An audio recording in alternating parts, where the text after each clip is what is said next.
in sports television, NBC Sports. And here is Hardaway off the move. And back come the Bulls. Armstrong for Jordan, cut by Anderson. Armstrong, who has been quiet, not able to hit the three. And then knocked out of bounds. Last touch by Chicago. Quick rundown of what you have missed. 5 points apiece for Armstrong and Kukoc. Anderson, native of Chicago, with 5 points. And as I mentioned, Jordan only 1 of 5 from the field. A 6-0 run by the Bulls after Orlando had the early lead by the count of 9-4. Shot clock at 7. And O'Neal is fouled. Phil Jackson telling us this is something we can look for right throughout the series, not allowing Shaquille to get the shot off. But Phil Jackson saying they want to commit judicious fouls, and this is one of them. When Shaq gets the ball that deep in the paint, there's nothing you can do but wrap him up. They just don't want to foul Shaq on any kind of shot. If it's a jump hook from 4 or 5 feet away, they'll just challenge that. The turnaround jumper, obviously they want to challenge that. But anything that looks like he's going to dunk the ball or lay it in, they want to send him to the free throw line.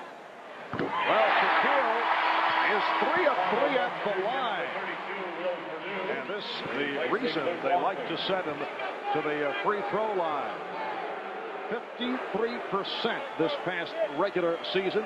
Comes off a 7 of 13 in the game against Boston on Friday night. Already a little bit of foul problems for the Chicago Bulls. Tony Kukoc has gone to the bench with 2 personals, and now Luke Longley has to sit with 2. So Will Perdue is on the floor, replacing Luke Longley, and Corey Blunt has checked in for Tony Kukoc.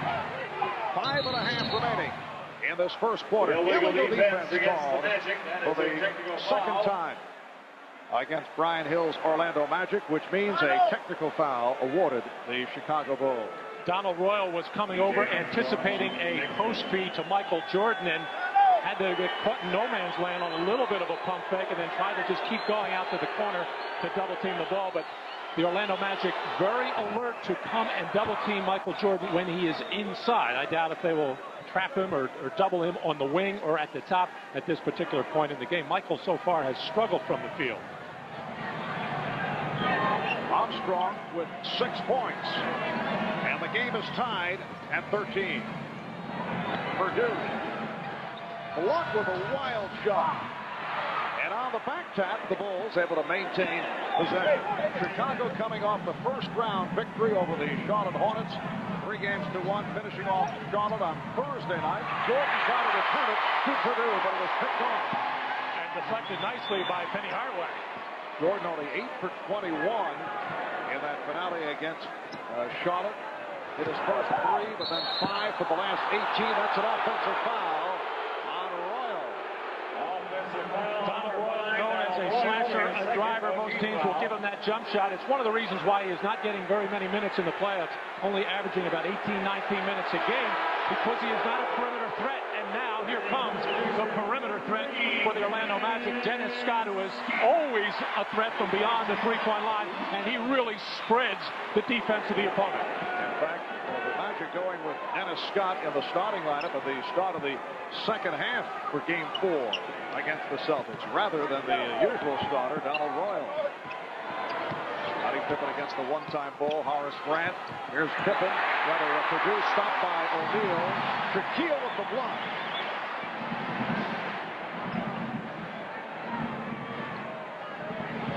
Anderson, played by Jordan. Nick Anderson, a native of Chicago. Oh, a spinner's goal, and it was rejected, but it's a goal pair. The basket will count. Will Perdue doesn't like it, but a very strong, definite move by Nick Anderson against one of the best defensive players on the planet. Spins away from Michael Jordan. Will Perdue coming over to help out. The slot official over on the other side of the floor correctly ruled that Will touched that after it touched the backboard. Orlando leads by 2. The Bulls have missed their last 4 shots. Pippen. The Bulls are 5 for 15 from the field. They get another opportunity here. The pass broken up by Hardaway, but Pippen on the recovery. Hardaway knocks it aside. Blunt able to pick it up. Feeding Jordan. Went to the left hand and drew the foul. Michael Jordan will go to the line. The foul committed by Dennis Scott. Foul number 32. Chicago Bulls continue to get second shot opportunities. Just keep moving the ball till they finally get it to Michael with no player his size guarding. And Michael had that little opening a little earlier in the ball game. He took one strong with the left hand as he got by Shaquille O'Neal. Couldn't get it down. This time he made sure he drew the contact first before he released that shot. Michael Jordan clearly making the point that his teammates must elevate their game. In Game 4 against Charlotte on Thursday night, Michael actually took himself out of the game. He felt there was too much pressure on him. Grant saw the opening, and a foul is called. Horace Grant accelerating. He saw the clear path. Number 44, Corey Blount. Foul is called on Corey Blount. We're joined on the sidelines once again today by Jim Gray. Let's go to Jim. All right, thank you very much, Marv. One of the reasons that Michael Jordan isn't shooting very well, he is bothered very badly by his right hand. He bruised it in the Charlotte series, and he's in quite a bit of pain, he told us before the game. He's kept this quiet, but it was badly bruised in the game that he had 48 points. He cannot dribble very well with his right hand. He cannot pick up the dribble and palm the ball. It's limiting him today, and it's going to cause him to go to his left quite a bit, he told us before the game, so he's not 100% or anywhere near it. Marv?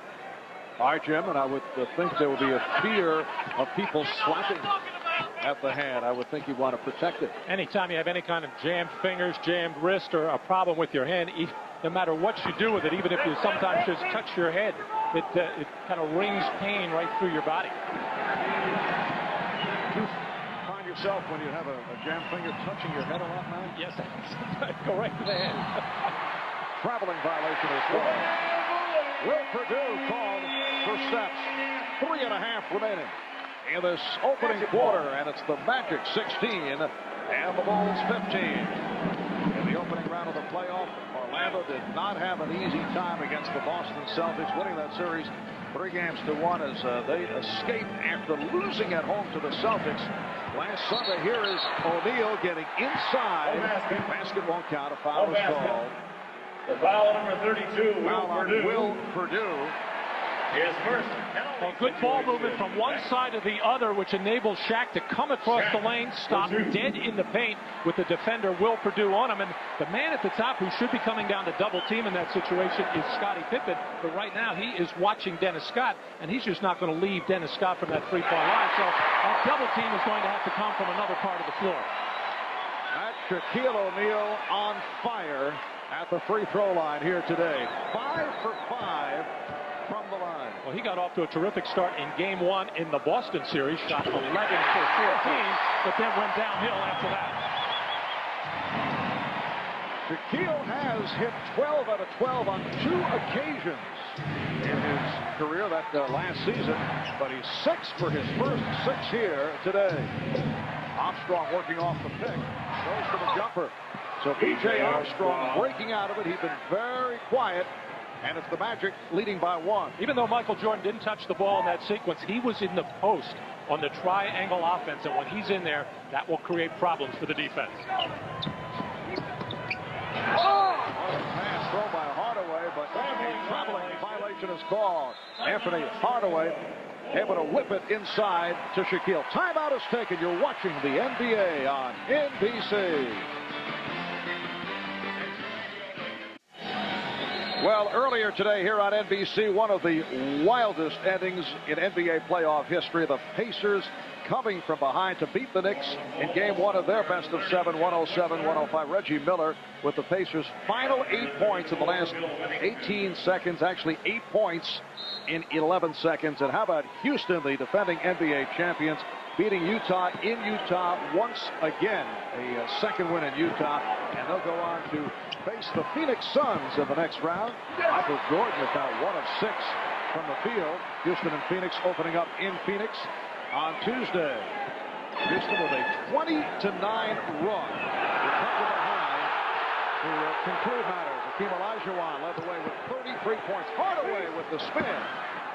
And rebounded by Pippen. Tree Rollins has checked in, replacing Shaquille O'Neal, who leads with 6 points, all from the foul line.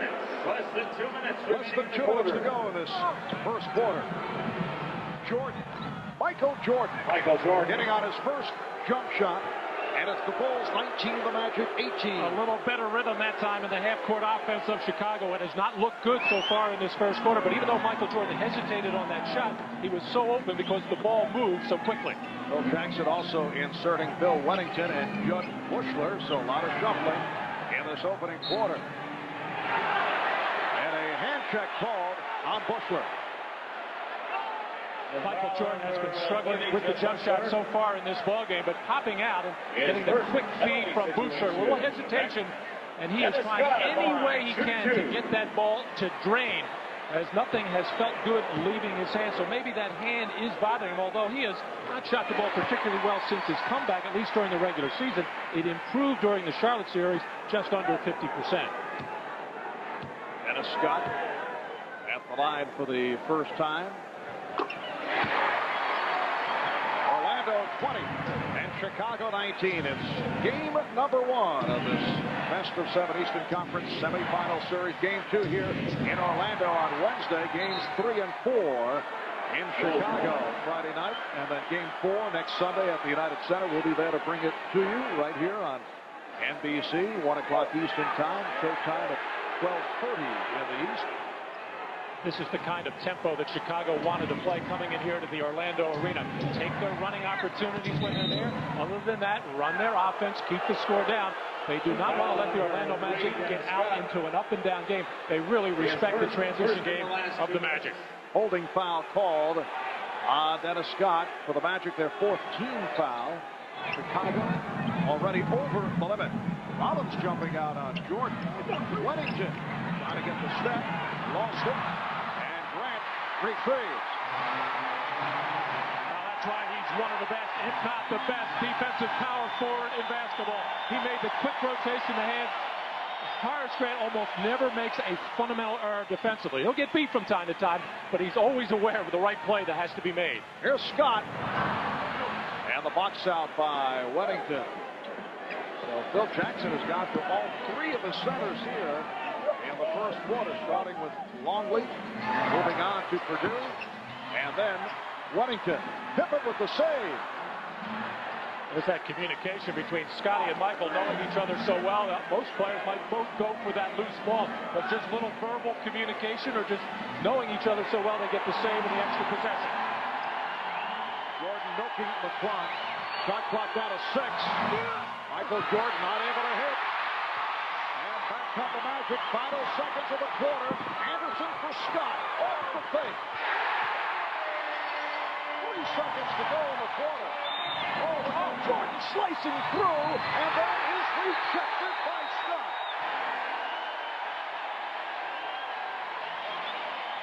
First of all, I don't know how Michael Jordan was able to work his way through at center court, and then Dennis Scott came up with the block to end this first quarter.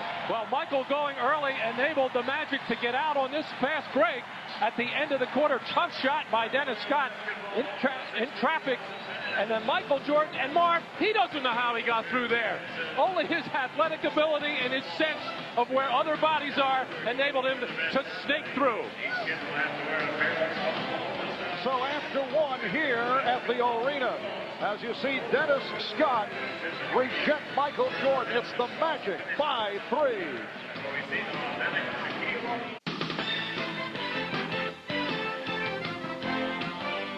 You're watching the NBA on NBC. In the first quarter, Michael Jordan 2 of 10 from the field, 6 points. Shaquille O'Neal took only 1 field goal attempt, hit 6 of 6 from the line. This is a series that has certainly been billed as Michael versus Shaq. In fact, the NBC promotion department, along with NBC Sports, right out there, I'd have to say, in that regard. We talked about that with Shaquille. Michael is the world's most premier player, and I'm just a young, upcoming player. And, you know, people do that to get ratings. And I understand. But those who know basketball know that I won't be sticking Michael, and Michael won't be sticking me. And it's a team game, and we're just going to go out there and we're going to try to beat that team. Shaquille then, Matt, analyzed the demographics of the ratings following that conversation. Second quarter underway. That Judd Bushler and tipped home by Jordan, but will not count. Offensive interference.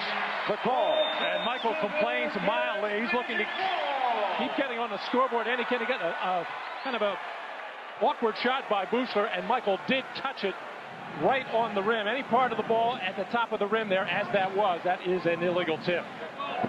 Ryan Shaw just checked in way off the mark. He was expecting contact. Second quarter is underway, and the Magic up by 3. Pete Myers on the floor for the first time. Tony Kukoc has returned. Here's Kukoc, fouled by Grant. So Kukoc to the line. Tony Kukoc is the absolute wild card in this series for the Chicago Bulls. When he plays well, the Chicago Bulls have an excellent chance of winning. He got off to a good start in this ballgame, scoring 5 points before he picked up his second foul. And this is the advantage that he has against other big forwards and a good defensive forward like Horace Grant. But Tony Kukoc can face the basket, got a quick first step, a good handle, and can get to the basket and draw fouls, which is exactly what he did there. Scottie Pippen's on the bench right now getting a rest. He was just 0 for 1 in the first quarter. And Kukoc coming off a strong game against Charlotte on Thursday night. 7 of 14, 21 points, career high, 11 rebounds.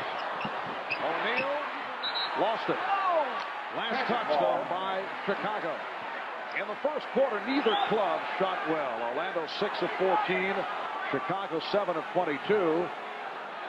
And it has to be alarming that Michael Jordan took 10 of those 22 shots.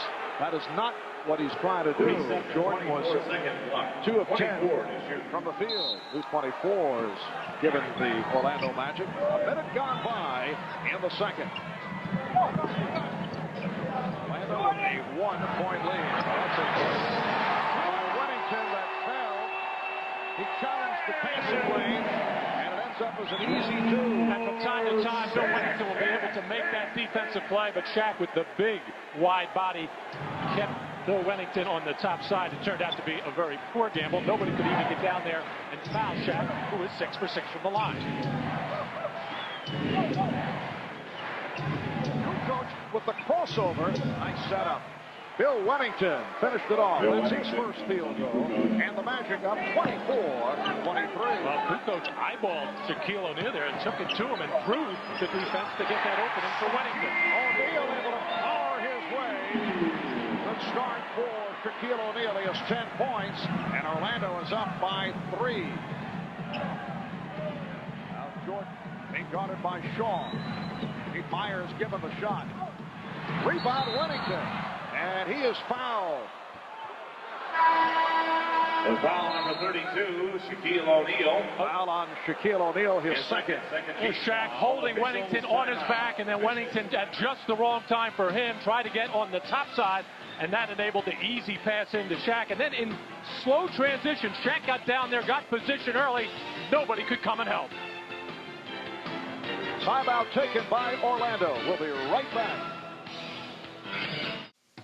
The NBA on NBC is brought to you by Wendy's, where better food makes it a better value. By Chevrolet, the cars and trucks 36 million people depend on every day. Genuine Chevrolet. And by All Sports Body Quencher. After this sports drink, the game will never be the same. Welcome back to Orlando, Florida on a beautiful 85-degree day. With 2 minutes gone by in the second quarter, the Magic up 26-23. Shaquille O'Neal picked up his second foul as we were going to the break, and he was very upset about the call. Steve Kerr has come on for the first time. Steve Kerr, a one-time member of the Magic. And here is Wennington. Rebounded by O'Neal. Michael Jordan now getting a rest. Scottie Pippen is back.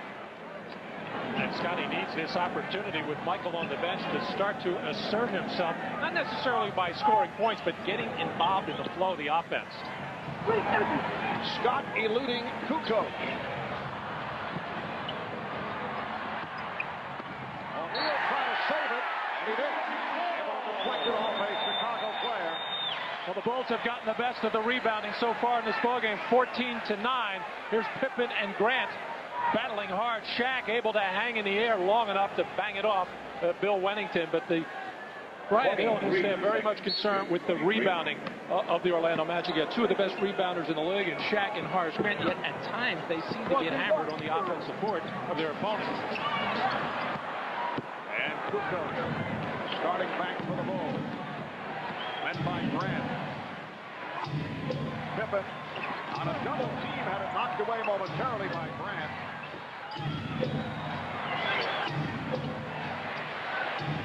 Excellent defensive sequence by the Magic.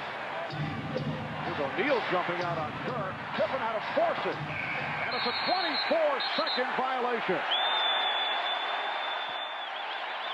Well, this is what Michael Jordan and Scottie Pippen are talking about when they get upset with their teammates, that either of those players will break off the offense by holding the ball or maybe dribbling it too much, or giving it to Jordan and Pippen at the end of the shot clock when they have to take that kind of shot.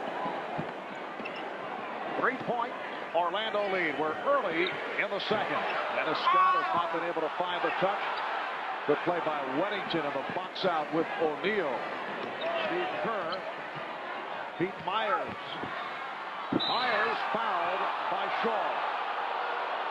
The foul number 20, Brian Shaw. Brian Shaw called for his first. Another one of those slow transition plays for Chicago, which they will exploit when it's there. They do not want to get in an up and down running game with the Orlando Magic, but the reason that opening came for Pete Myers was Steve Kerr, a threat at the three-point line, got the ball on the left side of the floor out high, didn't hold the ball too long. 1-2 quick dribbles, got it to the other side, and the defense couldn't react quickly enough, and that enabled Pete Myers to drive to the goal. Replacing Horace. Out of Royal for Horace Grant, one-time Bull. Only 1 point, 3 rebounds. During the regular season, Orlando won 3 of 4 against Chicago. The Chicago win taking place at the United Center. 109-77 in a wipeout back on January the 10th. And that was the first game back in Chicago for Horace Grant, but a disaster for the Magic. Scottie Pippen with a triple-double. Horace felt that his teammates were trying too hard to win the game for him. The hand check call on Myers. I remember that game was a very emotional one for Horace Grant and the Orlando Magic, but I also remember the fact that the Bulls came out and made every shot in the first quarter. B.J. Armstrong, 22 points in the first half. You mentioned the triple-double by Pippen, and when the other team is making that many shots, and they did a good defensive job on Shaq as far as double teams, there was no contest. And the foul again on Myers. His second team foul. Here a little physical contact as Penny Hardaway trying to hold his position, and just a little grab of the shirt, but the officials have been pretty consistent with that, at least in the beginning of ball games so far in the playoffs, as far as calling those little hand checks. Hardaway, and he took a bump, tripped up. Anthony Hardaway fouled by Scottie Pippen. 33, That's the first on Pippen. Anthony Hardaway in a slashing move finds just enough of a seam. He doesn't need much with that slim body as he tried to knife between Bill Wennington and Pippen, and just able to draw the foul. Anthony Hardaway trying to pick up his game, very quiet in the series against the Celtics. Had some problems at the end of the year. That's Hardaway with the reverse. You recall that Hardaway missed 4 games because of dehydration and an inflammation of the esophagus. Lost 10 to 12 pounds in the process of what is already a slender frame. Wennington with the rule. Bill Wennington, who has a good touch, cuts it to a 2-point Orlando lead. 28-26 with 7.5 remaining in this first half. Marv Albert with Matt Lucas, Jim Gray for Ahmad Rashad from the arena in Orlando. Royal, nice goal to the bucket by Royal. The Magic up by 4. Talking about the season series, Chicago winning that first meeting, but Orlando won the next 3. Close games by 3 points, by 2, by 7. They scored the home opener as Kukoc was able to hit. And the Bulls are down by 2. Jordan played in only 1 of the games during the regular season against Orlando. His first home game, only 7 of 23 from the field. It's Scott not able to hit. And Orlando spoiled the home return of Michael Jordan. Pippen thought he was pushed. Here's Pippen, the trailer. Never really had control of the ball. Off the handoff from Myers. And a slow start. Scottie Pippen has not scored in his 15 minutes. Well, Brian Shaw and Penny Hardaway all season long have been wired for this type of play. A little ball fake, a little eye contact, and the back door. And Shaquille O'Neal making a hard move in the lane, and the no-looker to Donald Royal breaking in on the right side.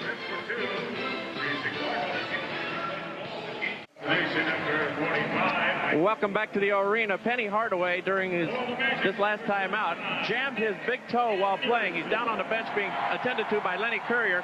They tried to massage it out. It's hurting him quite a bit right now. He should return a bit later in the game, but they're going to hold him out for the time being. Marv? All right, Jim. Apparently it happened on that play that you saw. So Orlando trying to let Courier is checking it out. Michael Jordan has returned. 6.5 remaining in this first half. Orlando with a 2-point lead on Chicago. Here is Jordan to the fadeaway. And it's rebounded by Shaquille O'Neal. And Michael is now 2 of 11. Scottie Pippen is 0 for 3. So the Bulls have to feel pretty good, despite the fact that their two big guns have not shot the ball well. They're down by only 2 points. Here's Shaquille O'Neal. Oh, again, he powered his way. 12 points for O'Neal, along with 7 rebounds. Shaq coming out revitalized after that timeout. A fierce rebound at the defensive end, and then a powerful move in on Bill Wennington.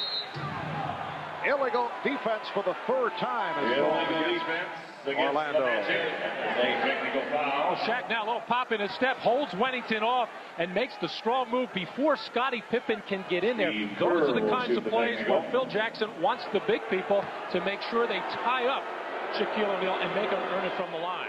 Steve Kerr will shoot the technical. And Matt, Shaquille's game is completely changed when he's hitting his free throws. Not that you can depend on this will continue, particularly in the 4th quarter, but the Magic's game has been very tentative. We saw that in the series against the Boston Celtics because there seemed to be a reluctance to go to Shaquille down the stretch. You don't want him at the foul line. Well, and also when he gets the ball, he's going to get double teamed, but they get good shot opportunities when he passes the ball out of the double. That's a 3 for Dennis Scott.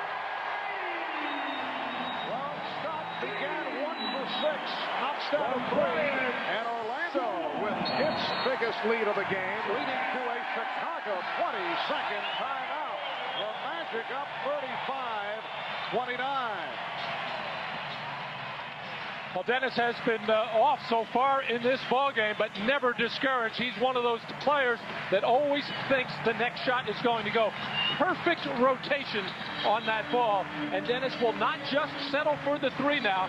He's also looking to improve his position on the dribble, but this is what really spreads the defense for Orlando.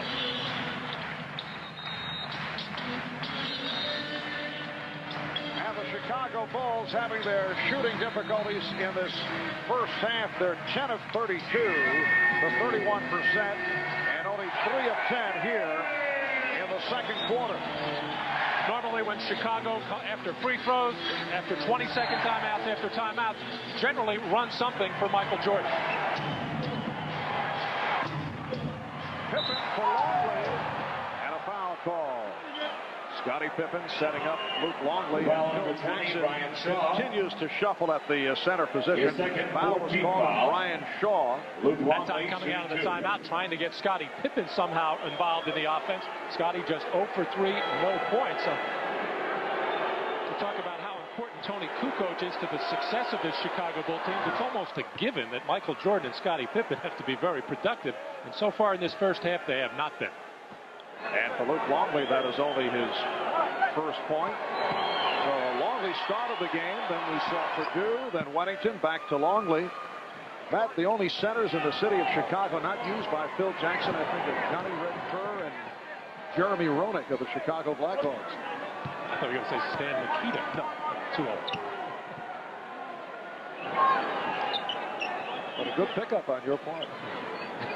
35-31, the Magic with the lead with just under 5 minutes to go in this first half.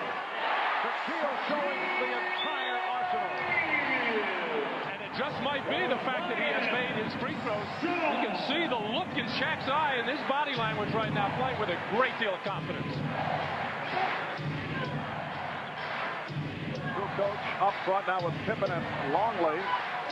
Jordan and Kerr at the guards. Kukoc with a beautiful move. And then Kukoc able to recover. Here's Kerr for three. Yes. Steve Kerr with his first field goal. And it cuts it to a 3-point Orlando lead. Those are the kind of plays that, oh boy, Brian Shaw, I thought was over and back on that play on the good defense by Pippen. But Kukoc makes those little plays, those basketball things that help your team keep going. Anderson off the lead pass, so Nick Anderson has 9 points. The Magic 39 and the Bulls 34. Here is Kerr feeling it. The last time Chicago played here, Steve Kerr, who knows this court very well, hit 8 of 9 from the field. O'Neal. Strong first half for Shaquille O'Neal. He has 16, and the Magic up 41-36. Orlando's hit his last 5 shots. 3.5 to go in the first half. Michael Jordan for Luke Longley, very close to a travel. They have gotten away with it. This is what I mean when the offense slows down. The ball stays in one person's hands. Scottie Pippen way off in this first half. He's now 0 for 4. Shaw with the step. Oh, put home by O'Neal. Shaquille has taken over. He has killed the Bulls in this first half. And Phil Jackson wants a timeout with 2:58 to go in the half.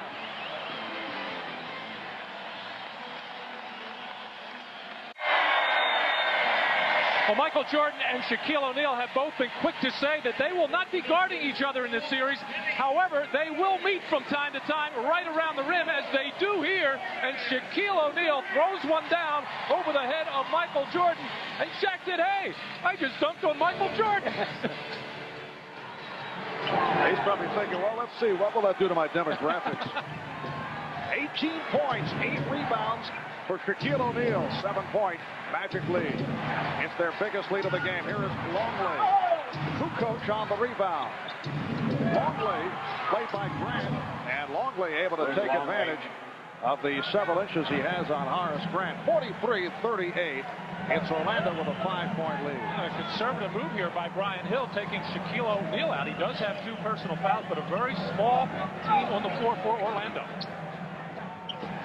Yes, Grant, Royal, Anderson, Hardaway, and Scott now on the floor. Hardaway. And rebounded by Kukoc. Lost it and recovered by Longley.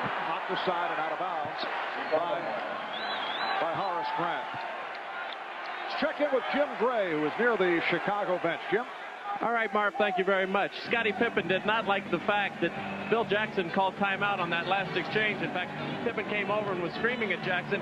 Jackson kind of regrouped himself, got back into the huddle, and then started screaming again at Pippen. So there was quite an exchange between the two. Seemed to patch it up as play continues. Marv? And as you talk about Scottie Pippen, who has not been in the flow, he is able to hit his first field goal, a 3-pointer. 1 for 5 from the field for Pippen. And it cuts into a 2-point Orlando lead. Longley broke it up. And Kerr racing. Oh, stops him from behind. And it's ruled a clean block by Penny Hardaway. Well, transition defense, a problem for Orlando all season long. But we've seen Penny make a couple of hustle plays.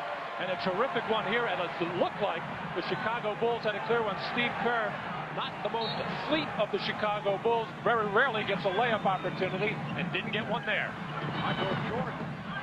He continues to struggle in this first half. He is 2 for 12. But despite that, the Bulls are only trailing by 2 points.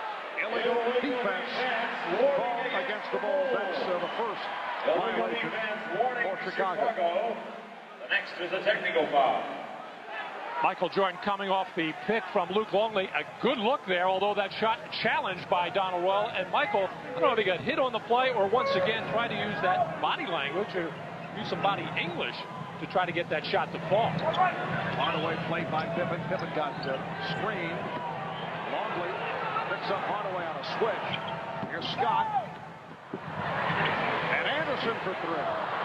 Kukoc reaching for the rebound. Put pressure on the ball. Royal stole it.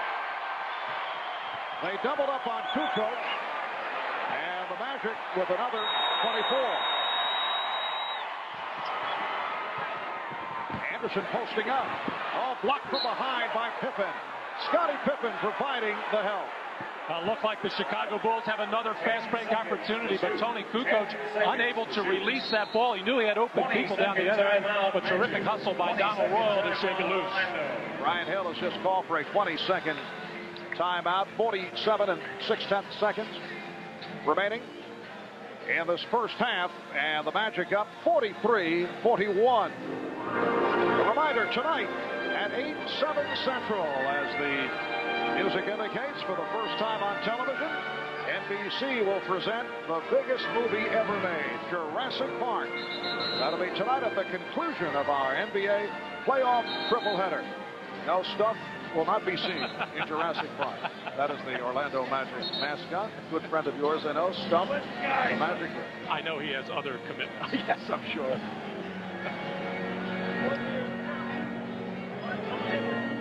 What a day of NBA playoff basketball, beginning with the Knicks and Indiana in that improbable conclusion, followed by the defending NBA champion Houston Rockets knocking off Utah for the second time in Salt Lake City, so Houston will advance to go up against the Phoenix Suns.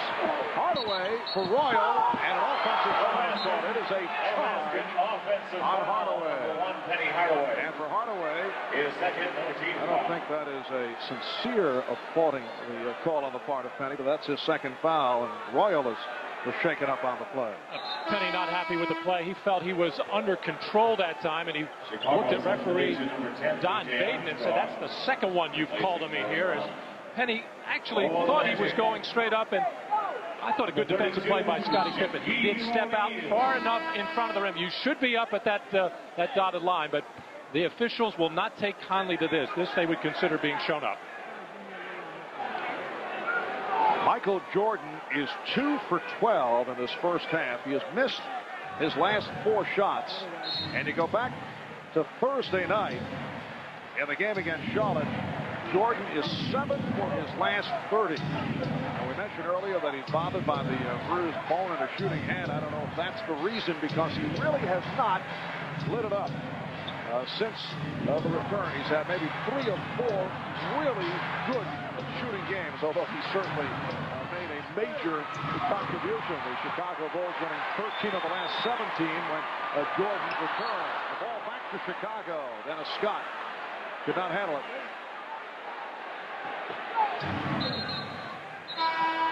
And we're told by Jim Gray, who checked on Donald Royal, that he re-sprained the left ankle that he had sprained earlier this season, that sidelined him for a while. That is bad news for the Orlando Magic. Donald Royal, a very important player for this club. 10 seconds left in the half.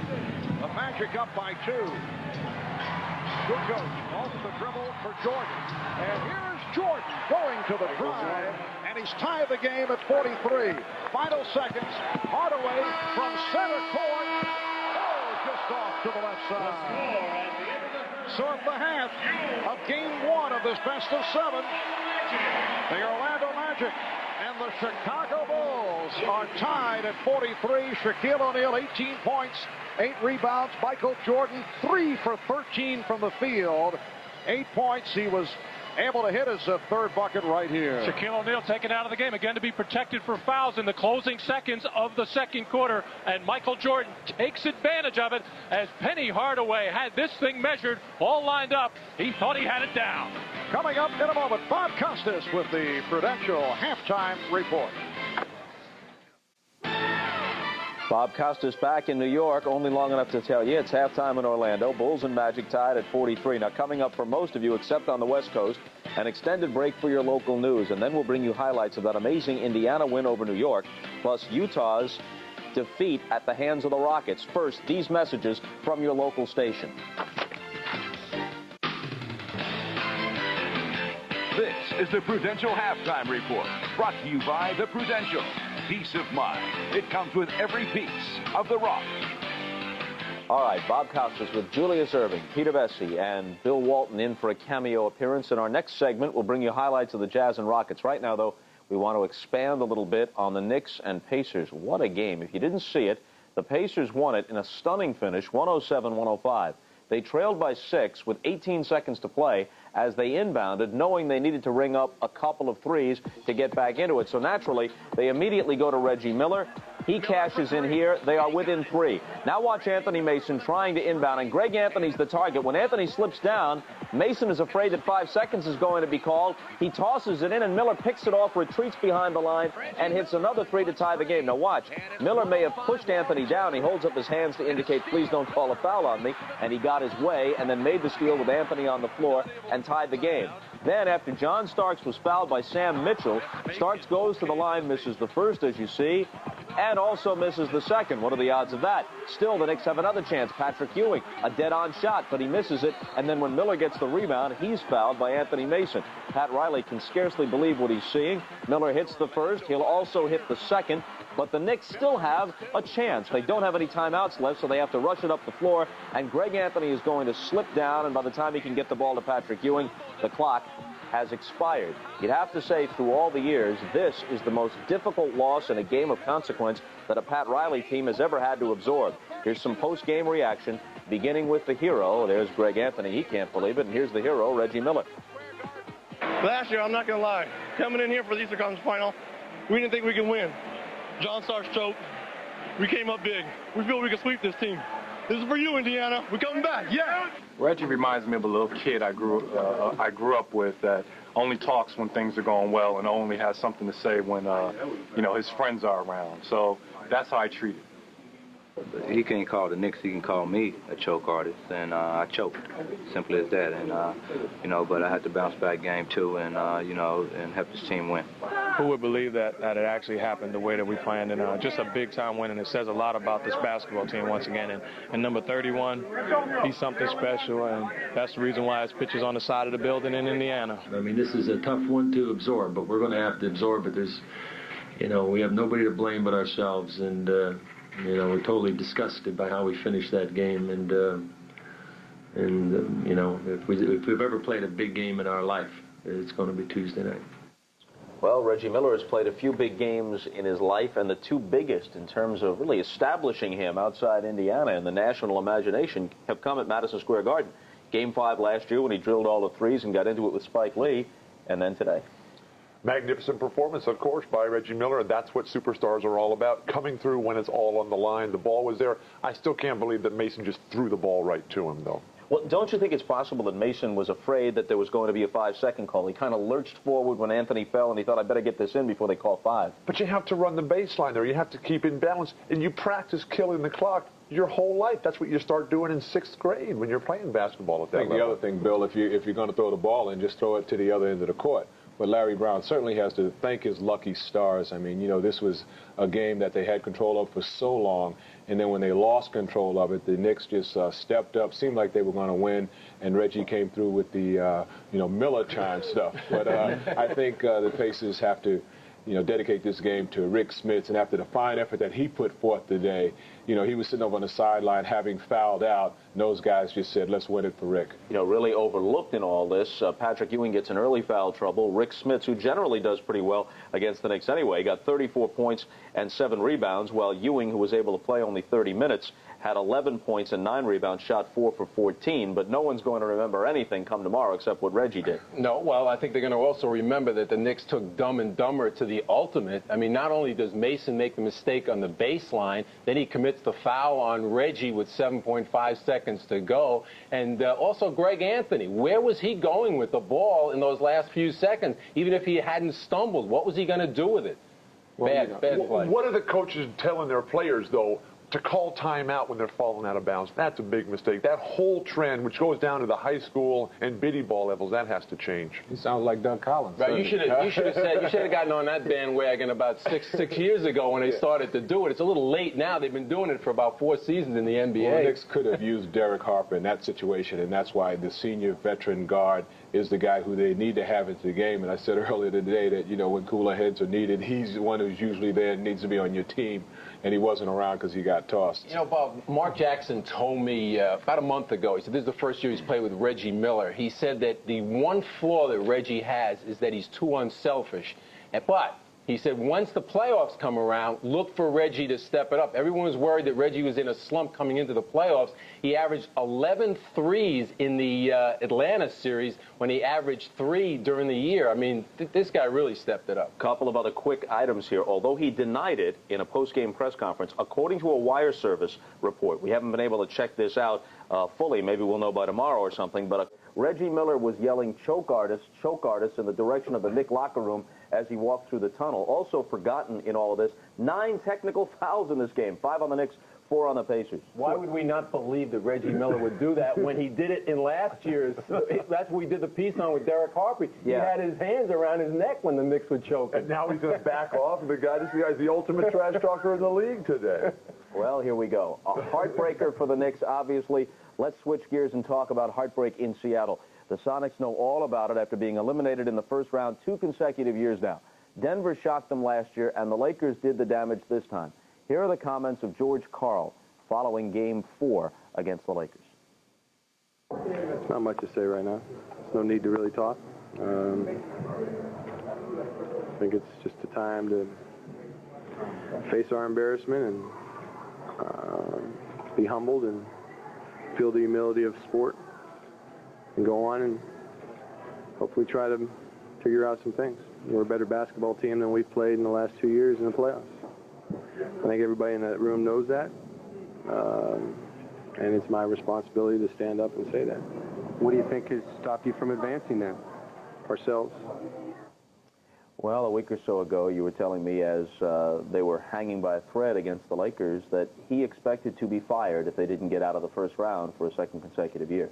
Actually, Bob, his wife said she expected George to get fired, and we still think he might get fired. He has 1 year left. He also has an option year that he would get paid for. But George, I don't know if he's naive or optimistic, but he wants to stay. He thinks the Sonics can still win, even though he has really no control. Management is controlling everything as far as trades go, and he's gotten into it with some players. He still wants to ride it out and atone for their sins for the last 2 years now.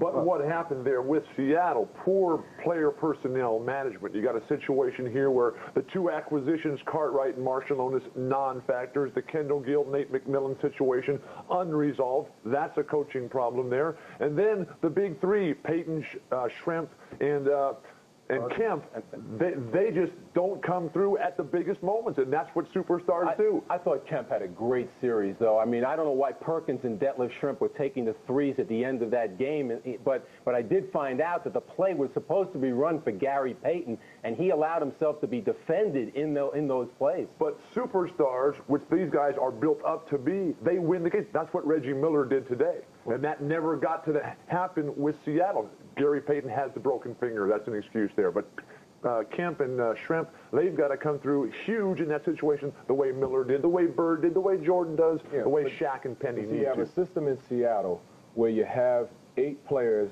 and they all think they're equally talented. You know, you think the first guy is as good as the 8th guy. And this is a system, you know, that's been exploited in the playoffs where you aren't able to exploit it in the regular season, you know, because it's a one-shot deal. You're in and out. In the playoffs, you can scout them. You know, you can put in different wrinkles to try and, you know, take away from their effectiveness. If you got a 1 or 2-star system and you consistently go to those guys, they're going to be productive, and you know who your go-to guys are going to be down the stretch. It's not going to be a matter of thinking that all 8 can get the job done, or 5 of the 8 when they're on the floor. We got about a half minute here. Another point, Pete? I just want to talk about the Hornets. What are they going to do with Muggsy Bogues now that Alan Bristow gave up on him in the last few minutes of that last game against Chicago?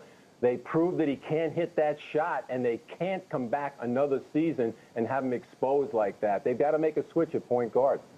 All right, by way of review, before we head to this commercial, the Pacers came back and beat the Knicks 107-105, and Houston advances, and Utah, despite a 60-victory season, is out. They lose, the Jazz do, the fifth and deciding game at home, 95-91.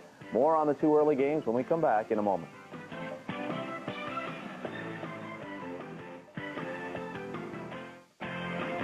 You're watching the 1995 NBA playoffs on NBC.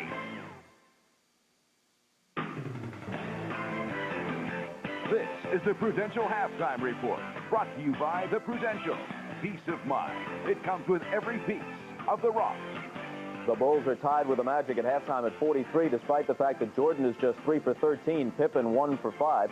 Shaq, who hit all 6 of his free throws in the first half, has 18 points and 8 rebounds for the Magic. But it's questionable whether the Chicago-Orlando game can top the two early games in terms of drama. Both the Knicks and the Jazz had leads late in their games, only to see them evaporate. The Knicks collapsed, by far the more dramatic of the two. They led by 6 with less than 20 seconds to play as Indiana inbounded, looking for a miracle, and they got it. First, Reggie Miller will connect, and then he will steal the inbound. At this point, they're down by 3. Greg Anthony stumbles, actually shoved a little bit by Miller. No foul call. Miller has the presence of mind to retreat behind the line and hit another 3 to tie it. Then after a foul, sends John Starks to the line.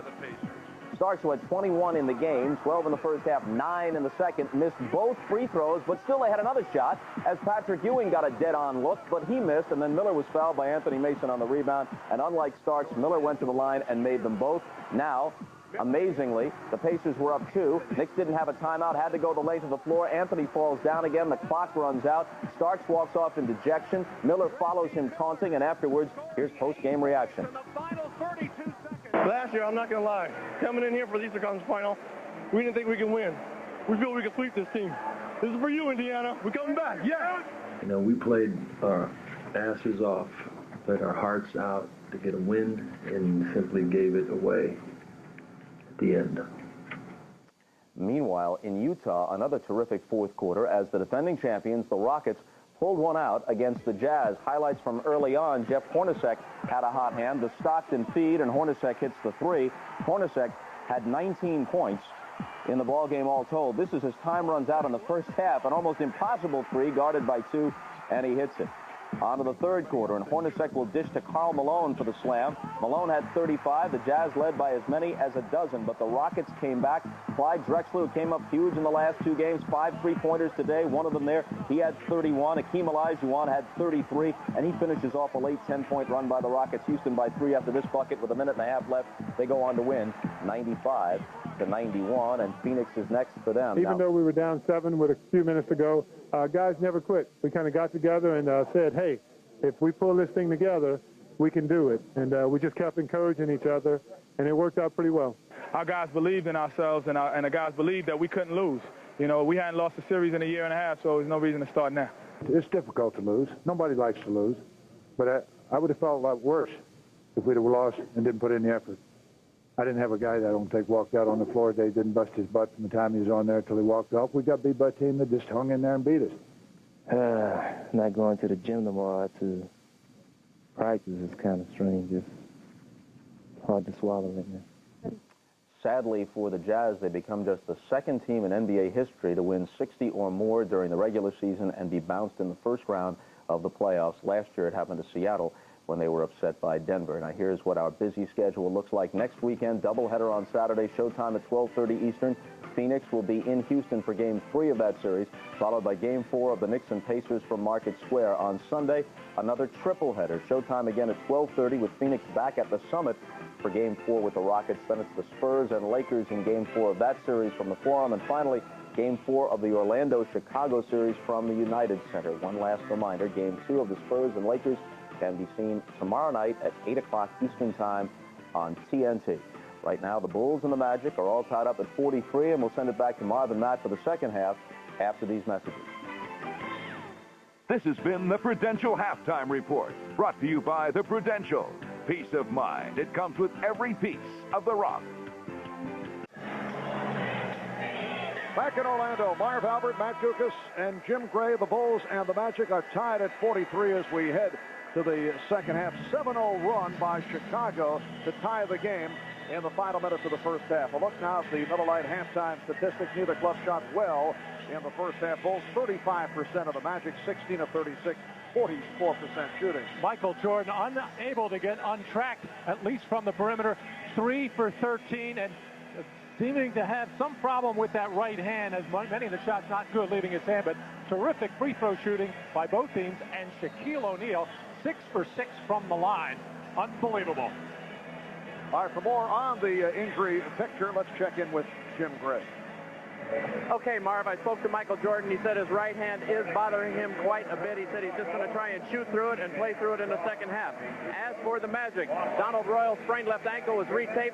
He will be back here in the second half. Penny Hardaway with his big left toe jam told me he's feeling better. He'll be all right. And Shaquille O'Neal at the end of the half was not hurt. He was just tired. That's why he left the game. Marv? All right, Jim, and Michael Jordan, as you saw, 3 of 13 of the first half. And Matt, 6 of the 13 shots were with the left hand. 2 of his field goals with the left hand. He has that bone bruise on the right hand. And he hit only 1 jump shot. The other 2 were off the drive. So the third quarter is underway. The game is tied at 43. Pippen with the save. Pippen, Kukoc, Longley up front. Jordan and Armstrong at the guard.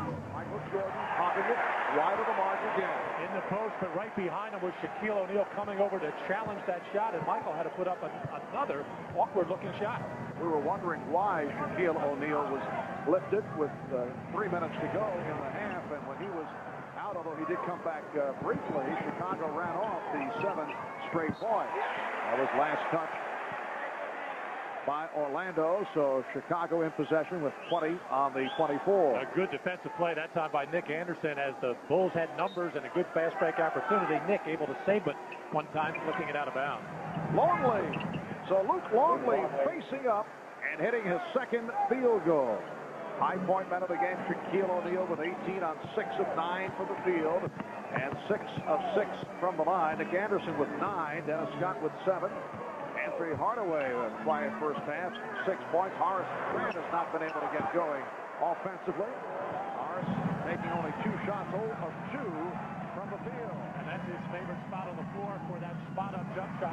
Shot it very well in Game 4 in Boston, 9 for 15, but in the other games, not so well. Here's O'Neal, and he was fouled. Longley coming over and picks it up. Orlando has missed its last 6 shots from the field. Well, Horace Grant, who's been struggling offensively, but will never relax defensively, active with the hands to pick off that ball. And this is where the Chicago Bulls want to make sure they put Shaq to the line. Foul him when he's ready to lay it in, or foul him when he's ready to dunk it. Jim Gray mentioned Shaq just a little bit tired at the end of the second quarter, but with 2:58, that was a rather conservative move to try to protect Shaq.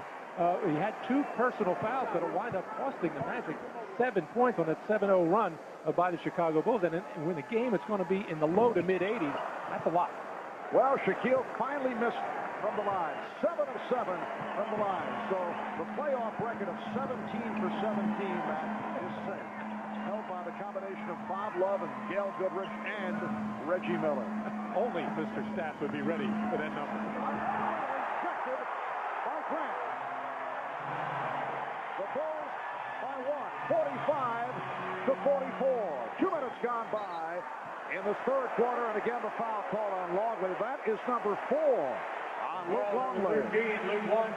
Luke Longley on a nice cut, and Horace Grant continues to make outstanding defensive plays to start this semi-break. And Shaquille O'Neal getting excellent inside position. This is an area where the Magic have really improved that kind of slow transition play where Shaq runs hard, the middle of the floor, stops in the paint, and then they try to generally make a long pass. And if it's a good crisp one, the defense cannot get down there in time to double team. Well, Purdue checking back in for the foul play. Luke Longley. Shaquille O'Neal is 8 of 9 from the line. I would think the Orlando Magic shot doctor, Buzz Brayman, is very proud. I'm sure he is. The Buzz has so many ups and downs with Shaq. He does. He can never relax. 2 minutes in, third quarter. Game tied at 45. Jordan flipping it back to Pippen. And tipped by Purdue. Scottie Pippen right now just does not look like a confident offensive player. He's just out there playing, not with a lot of purpose. O'Neal, foul. And again, Shaquille to the line. Foul on Purdue. A little bit of a flip shot by Scottie Pippen. Foul number 32. Without a lot of authority here. Will Purdue just trying to keep the ball alive, but Will Purdue is a good instinctive offensive rebounder. Purdue gets him, and Pippen gets him on the same play.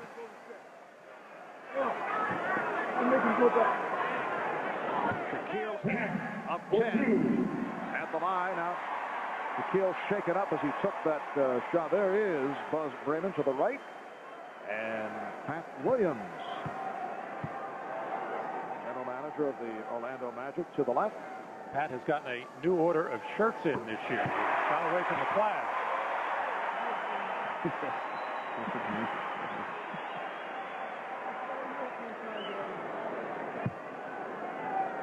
Buzz giving up some shooting advice to a youngster now. That's young Anthony Bowie, who incidentally has pretty good release on his shot. Bulls lead 47-46.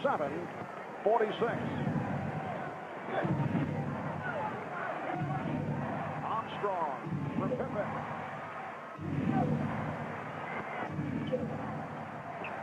Open shot for Purdue.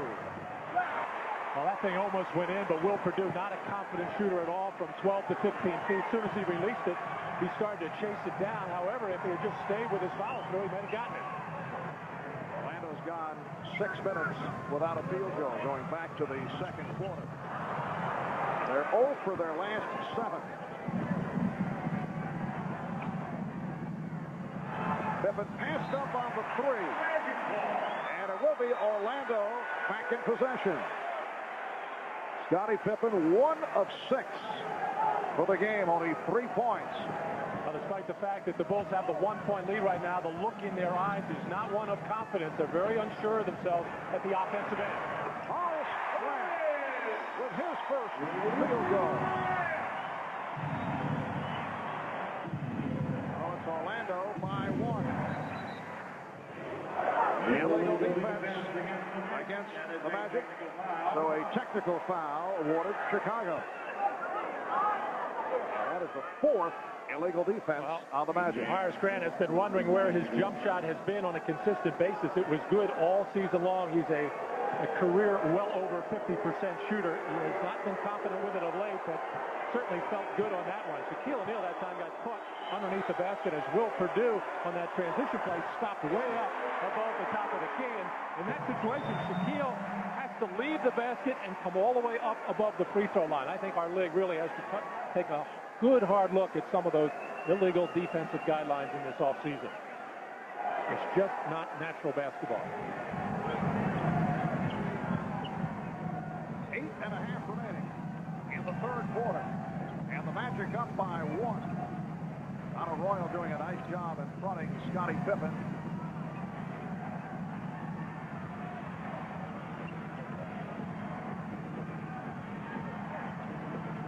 Shot clock at 5. Offensive foul. Scottie Pippen called for his second. Well, the Bulls do a decent enough job of spreading the floor on their triangle offense here. And there is a seam there. A little hack by Penny Hardaway. He got away with it.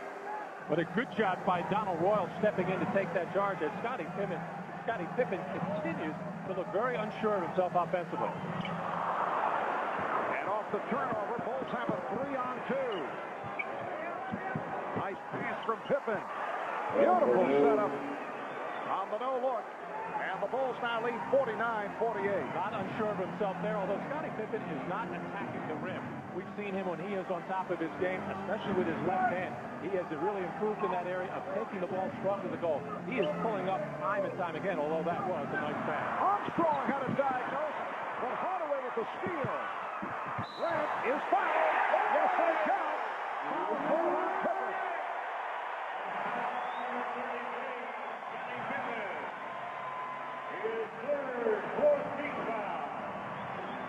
Scottie Pippen with a fast break situation, but again, looking for other players. Pulling up and does have Will Perdue as Shaquille O'Neal not keeping his eye on the ball and not really finding his man. And terrific speed by Hardaway inside to Grant Pippen, trying to stop the layup.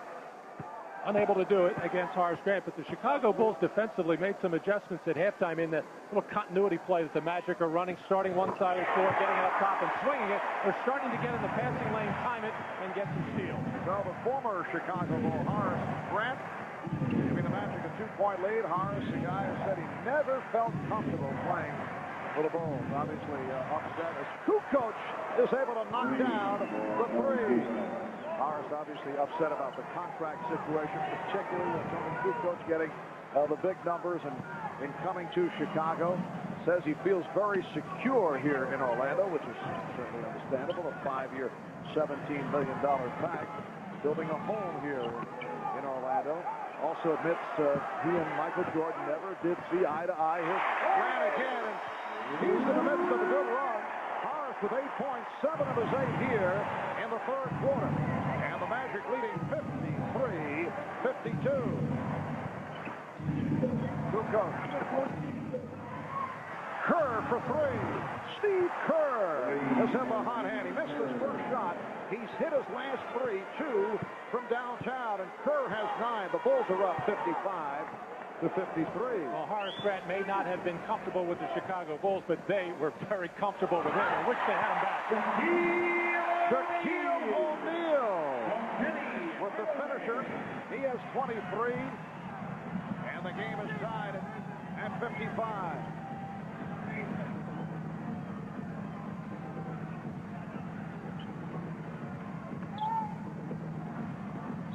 Jordan being played by Anderson. Shot clock at 5. Michael not forcing it. And a foul. A reach in is called as Kerr looked to make the move off the dribble and was hit by Hardaway, who has committed his third. Timeout called. You are watching the NBA on NBC. The NBA on NBC is brought to you by the new Ford Explorer. Far and away the best Ford Explorer ever. By the Prudential.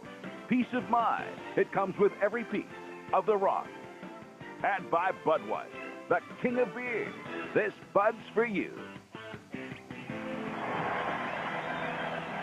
Welcome back to the arena in Orlando, where the Magic during the regular season won 39 and lost 2. Best home record in the NBA. And then were beaten in the playoffs last Sunday here by the Boston Celtics. So trying to reclaim the home court mastery. And they're tied with the Bulls at 55 with just under 6 minutes to go in the third quarter. Steve Kerr came on a moment ago for B.J. Armstrong, hitting Will Perdue. Jim Gray over at the Chicago bench telling us it's Michael Jordan again off the mark, and again a beautiful tip by Will Perdue. The Bulls lead by 2. Perdue kind of flicking it toward the hoop. Jim telling us that B.J. Armstrong asked Phil Jackson, why did you take me out? Phil said, you're playing lethargic. And B.J., although he did some scoring in the first half, did look lethargic. And for Scottie Pippen, I felt has been lethargic throughout this ballgame. But Phil Jackson telling me before the game he prefers to get Steve Kerr in there for big minutes. And the foul is called, which stops the Chicago fast break. The foul on Horace Grant. B.J. 3 of 6 from the field for 8 points. I mentioned earlier that Will Perdue is a good instinctive offensive rebounder. When the man guarding him leaves to go out, Will has a knack of sliding in there. The 2 tip-ins, he had nobody left. He just kind of slapped at them and got him to go down. Pippen. And again, Scottie not only missing, but considerably off the mark. And he's 1 of 7. Not a Royal. Offensive foul, a charge on Royal. And this is one of the reasons why when Scottie Pippen is not getting things done offensively, he is going to play big minutes because he does so many other things on the floor. His passing, his rebounding, and terrific defense in here as he steps in on Donald Royal. Well, Michael Jordan telling us earlier that he feels his teammates have to elevate their game. Well, you take a look at the combination of Jordan and Pippen, 4 of 22 combined. So I guess the rest of the guys have elevated because the Bulls still lead by the count of 57-55. And they're shooting 38% as a team. The reason they're in this ballgame is on the offensive board. Michael Jordan hoping that jump shot gets him going. He is now 4 for 16. The Bulls lead by 4, and the Magic calling for time with 4:27 remaining in the third. The Orlando Magic fearful that last jump shot could get that man going. He is only 4 of 16 from the field, but he's given the Bulls a 59-55 lead with 4 minutes and 20 seconds to go in the third quarter. Anderson being played by Jordan. Hardaway. And Grant is fouled, hammered by Purdue. It's a hard foul. The crowd looking for a flagrant on Will Purdue. Well, that's the kind of fouls that you're going to get in a playoff situation. We've talked so much about Shaquille O'Neal getting hacked time and time again when he's around the basket. Nobody wants to give anybody a layup or a dunk, but they're going to call this flagrant on Will Purdue, saying he really, well, it's not about making a play on the ball. He actually got a piece of the ball, piece of the head, and the shoulder, but it's just unnecessary contact ruled by the officials, the reason for the flagrant. So Horace Grant with the 2 shots, and then Orlando will have possession. Horace Grant with a strong third quarter after the slow start offensively.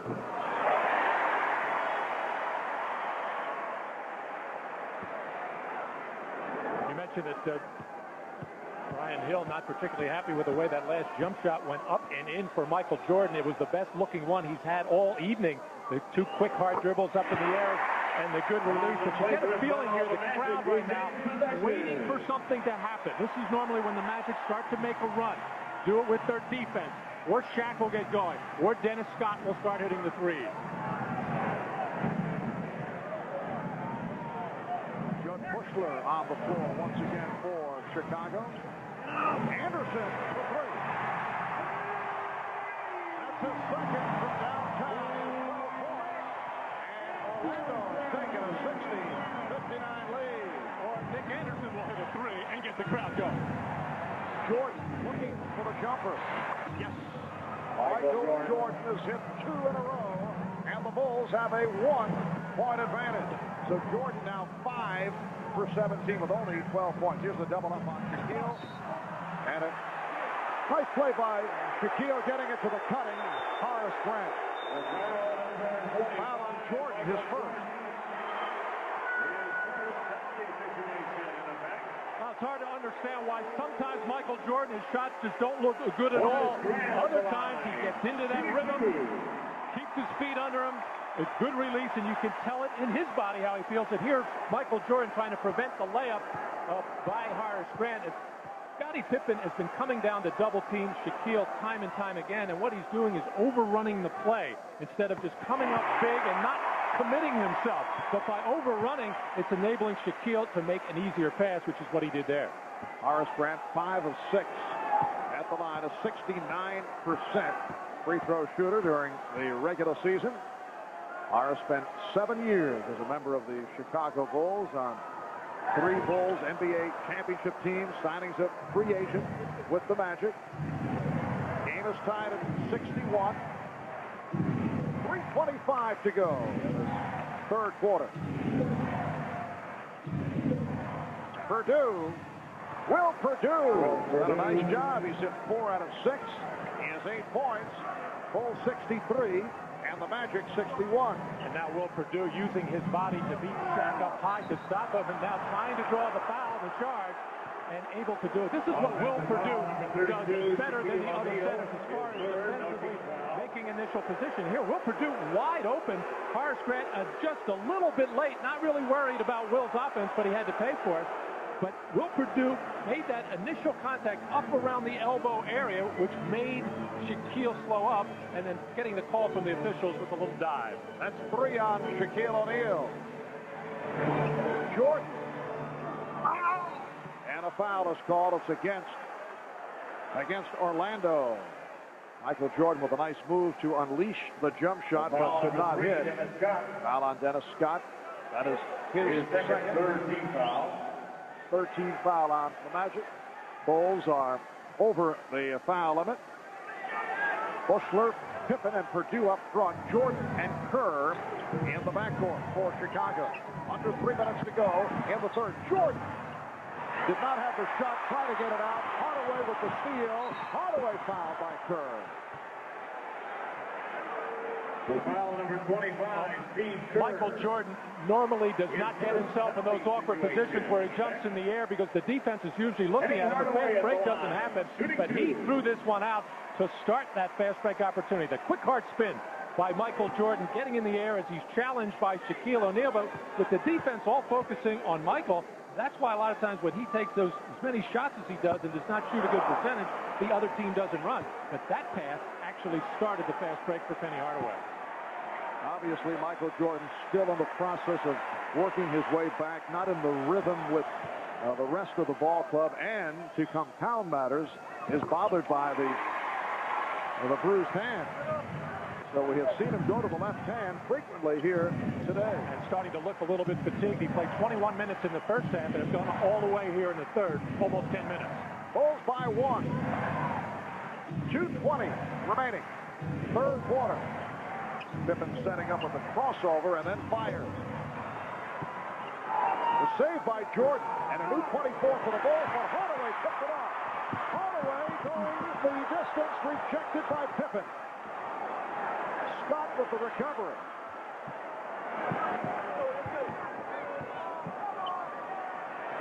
Anderson for 3. Nick Anderson on fire. He has 15.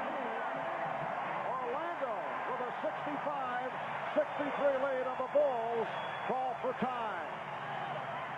So Nick Anderson, who grew up in Chicago, attended the University of Illinois, turning it on here in the third quarter, hitting another from downtown. Anderson is now 3 of 5 from three-point land. Well, this is what the crowd has been waiting for. Nick will step up and beyond that three-point arc, always waiting for passes out of double-team situations. When you have Nick Anderson and Dennis Scott on the floor, three-point threats, it opens up things inside. Minute 53 to go in the third quarter. Tonight at 8, 7 Central, for the first time on television, NBC presenting the biggest movie ever made, Jurassic Park. That's at the conclusion of our NBA playoff tripleheader, immediately following Orlando and Chicago, right here on NBC. Well, the Chicago Bulls had a 4-point lead, mainly because they have been doing a job on the offensive board, primarily Will Purdue, despite the fact not shooting the ball very well, around 38%. But now on a couple of three-point shots by Nick Anderson, the Magic have recaptured the lead. And what the Bulls have done is with some errant, careless passes, have started a couple of fast break chances for Orlando. They not necessarily getting the fast break, but either getting the foul or getting another play. That was an outstanding defensive play by Scottie Pippen, getting back to block that attempted layup. And we've been close right throughout. Orlando is led by as many as 7. Chicago at 1 point led by 4. We've had 10 lead changes in this third quarter.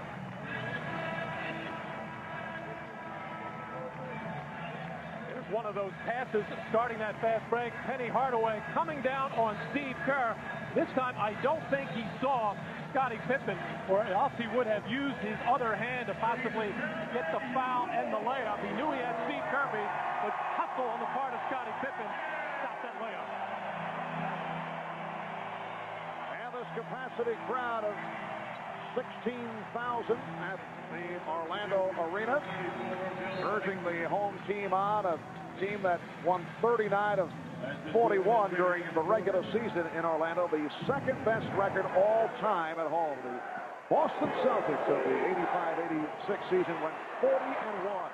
Steve Kerr, who used to play on this court here in Orlando, has had the hot hand. 4 of 5 from the field, 11 points, and he has tied the game at 65 with a minute and a half to go in the third. Now Bill Wennington is guarding Shaquille O'Neal. Dennis Scott. 9 points for Scott, and it's the Magic by 2. Matchup remains Nick Anderson defending against Michael Jordan. Judd Bushler. Jordan. Now Grant over to help. And Grant with the steal. Here's Grant going all the way. Not able to put it down. Hardaway with the recovery. Scott for three. A lot of jostling going for that loose ball and a foul called on Orlando. Foul on 25, Nick Anderson. It's on Anderson. Well, you can't play pick and roll defense any better than this.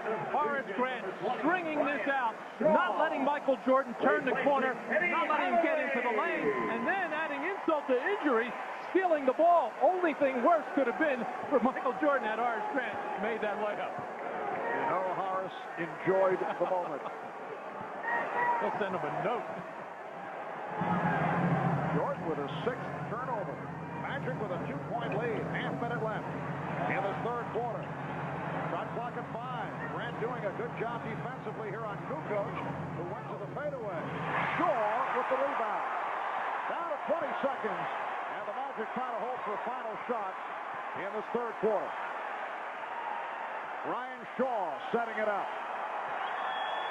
10 seconds to the quarter. Orlando with a 2-point lead. Down to 5. Down to 3. Scott. 4-point Magic lead. Bushler got it off in time, and it was deflected short. And they are on their feet, providing a standing ovation here in Orlando. We'll be back after a word from your local station. Welcome back to Orlando, Florida. Marv Albert with Matt Dugas and Jim Gray as we head to the fourth quarter. The Magic with a 69-65 lead on the Chicago Bulls. The Orlando Magic with big problems, though, during the course of the regular season in fourth quarters, and had their difficulties in 2 games against the Celtics in the fourth quarter. And a foul is called. The foul number 34, Bill Wennington. Wennington picked up the foul. Check this out. Against the Boston Celtics game 2, they shot 4-23, 17% in the fourth quarter. Game 3, 4 of 18 from the field for 22%. One of the problems, the reluctance to go to Shaquille O'Neal, who has his difficulties at the line, although today he has been going at a torrid pace, 9 of 12 at the free throw line, but it just changes the entire game plan around for Brian Hill. Well, there has to be a different mindset as well. Shaq getting his rest right now, but when he comes in, you have to go inside to him. He will get double teamed, he will get fouled when he makes the move to the basket, but there are other ways for Shaq to score, whether it be fourth quarter or any quarter, without touching the ball. He can get to the offensive board. As this fourth quarter gets underway, Michael Jordan receiving a rest. Jordan 5 of 18 over the first 3 quarters. Only 12 points. Myers forcing. Wow, that's just a terrible shot there as the Bulls never got into anything. And right now, Pippen and Kukoc have to get things together as Michael is getting his rest. We saw this last Sunday in Charlotte. When Michael went out, everything fell apart. And Pippen is only 1 of 8 from the field. Anderson with a nice move. Yes, and it counts. Has taken over offensively for the Magic. And I already see the different mindset and the confidence level that the Magic have to start this fourth quarter. You want to, especially with Shaq out of the game, you want to attack the defense and attack the rim, and you want to get the other team in foul trouble, so you will be shooting free throws coming down the stretch. And it might be Shaq sometimes, but you're going to have to live with that. 18 for Anderson. 7 of 11 shooting for Nick Anderson. Biggest lead of the game for either club. The Magic up by 8. Wennington, Kukoc, and Pippen up front. Myers and Kerr at the guards. The Bulls needing offense for the man with the ball, Scottie Pippen. Kukoc for 3. Yes. Well, they'll take it from Tony Kukoc, too. Oh, they'll take it from anybody at that point as the Bulls look like they're starting to reel a little bit. Needed a hoop desperately. 15 for Kukoc, along with 8 rebounds and 5 assists. Anderson. Nick Anderson has been unstoppable. 20 points for Anderson. 68, Orlando. And Ron Harper getting set to check in. Phil Jackson, a lot of confidence. Look at Bill Wennington. Time his jump very nicely to get yet another offensive rebound and finish for the Chicago Bulls. The seldom utilized Ron Harper over at the scorer's table, and he will come on. Scott for three. Rebound, Grant, and a foul. Won't count. Basket will not count, but Horace Grant will go to the line. Timeout is called with 9:43 left in the fourth. Michael Jordan receiving a rest. Only 5 of 18 for 12 points, and he's right there in a list of dubious distinction from the personal point of view of Michael Jordan in terms of worst shooting playoff games. He did come back from that 3 of 18 against the Knicks with a 54-point effort the next game a couple of years back. I'm sure in the back of Michael's mind, somewhere throughout this series, he is going to have one of those huge games, and he's probably going to have to do it in this building if the Chicago Bulls are going to try to, and in fact, get the home court advantage back. So the Magic up by 6. Shaquille O'Neal getting set to return, and Phil Jackson has put in. Ron Harper played only 1 minute in the series against Charlotte. Seldom used. Ron Harper is on the floor, being guarded by Anthony Hardaway. Nice pass. Kukoc rejected by Rollins, and the basketball count. It's a goaltend. Actually, Phil Jackson was not pleased with the way Pete Myers was guarding Nick Anderson, and to double team him. The Magic got an offensive rebound. Nick a little bit tired, coming out for a rest. But Phil Jackson told me, as Tony Kukoc getting good position in there, the goaltend by Trey Rollins. Phil Jackson saying that he would like to see Ron Harper play Penny Hardaway. He's got his wish right now. Right, he'll try to insert Shaquille O'Neal, but the substitution waved off. Rollins remaining on the floor. Wild shot by Shaw. Rollins with the rebound. And back comes Pippen. Pippen shot and lost it, but last touch by... No, last touch. Let's see what the discussion is. Did Jake O'Donnell said yes, last touch by Pippen. Well, you can take a tape of this game and see all the outstanding defensive plays that Horace Grant has made. Some of them conventional, some of them just hustle plays there, but he clearly took the ball out of bounds. Hey, Jake O'Donnell so close to it.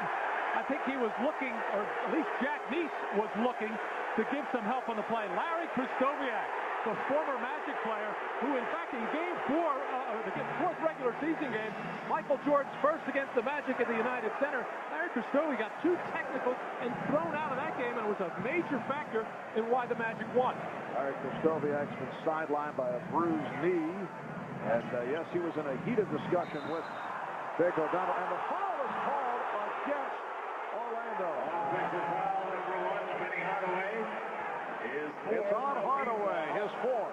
Well, this is what Phil Jackson thought he might be able to get from Ron Harper defensively. A lot of people don't give much respect to Ron Harper's defense, but he can make plays like that, and he can steal the basketball from time to time. 8.5 remaining in the fourth quarter. And a hand-checking foul called on Brian Shaw. That's his third. Things being called very closely here in the fourth quarter. The Magic up 76-72. Shaquille O'Neal is back on the floor. Michael Jordan continues to sit it out, buying some time.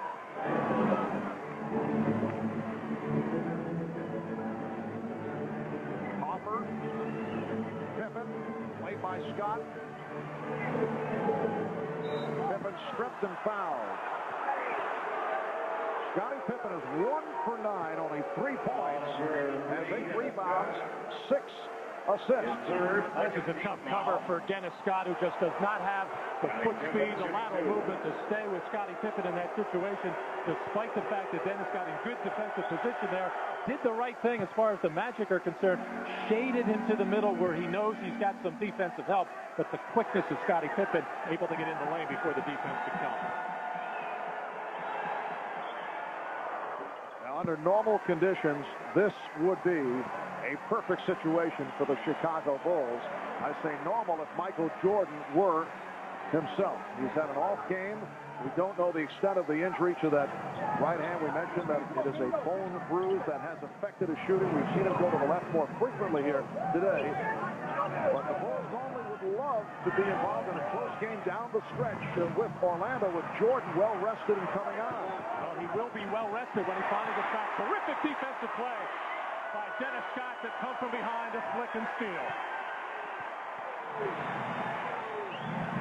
Orlando by 2. 76-74. And they get another opportunity off the steal. Shot clock is down to 7. Grant. Grant has come up very strong in the second half. 13 of his 14 in the second half. 78-74. Orlando. Wennington with the room.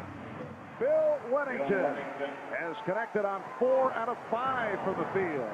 And Chicago down by 2. Phil Jackson likes to have Wennington late because he can step outside and shoot that jump shot. Scott had an open shot, took his eye off the ball, and lost it. A lot of times Dennis has a problem in those deep corners because his shoes are outside 16, and oftentimes he put that back foot back and step out of bounds. That time, you're right, Mark, just took his eye off the play. And a foul is called, putting Wennington at the line with 6:54 remaining. In this fourth quarter, Shaquille O'Neal was called for his 4th foul. The NBA on NBC is brought to you by Honda, building quality automobiles in America for the past 12 years. By the U.S. Army. Learn how to get an edge on life. Be all you can be.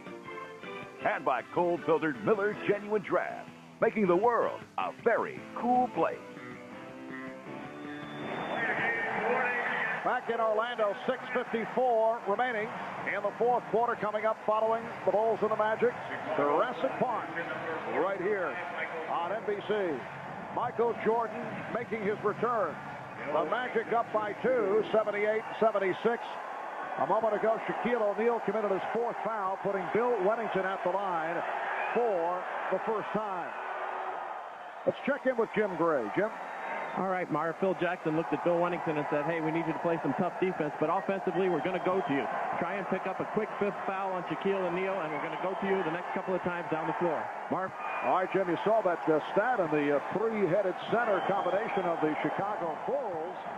Statistically, has played Shaquille O'Neal to a standstill. Wennington has done a nice job. He now has 10 points, and the game is tied at 78. Hardaway with a low percentage pass that was picked off. And back comes Pippen. 3-on-2 developing now. The Magic getting back. Kukoc, Wennington, and Pippen on the front line. Kerr and Jordan in the backcourt. Jordan going to work against Anderson. Shot clock at 5. Jordan did not have the shot. Shot clock at 2. Kukoc trying to find Pippen, but the shot clock expires. Another one of those disorganized looking plays.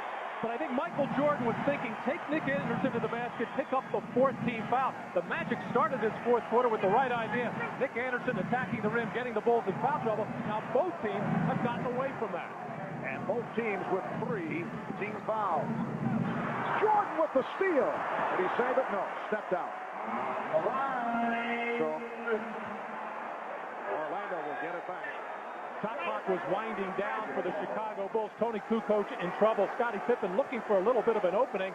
And Dennis Scott just tossing Scottie Pippen to the floor, or Scottie Pippen trying to convince the official that it was a foul. And foul shooting is going to play a very important part down the stretch of this ballgame. The Magic have had the best of it so far. 20 for 28 from the line. I'm way over there. Bulls, 14 for 16. A discussion over at the scorer's table. I believe they're talking about the 24-second clock. That might have still been considered an Orlando possession with Jordan off the steal and then stepping out of bounds. Michael was trying to tightrope that sideline as he made a couple of dribbles. The building so loud couldn't hear exactly when that whistle was blown to stop it. And they have adjusted the shot clock.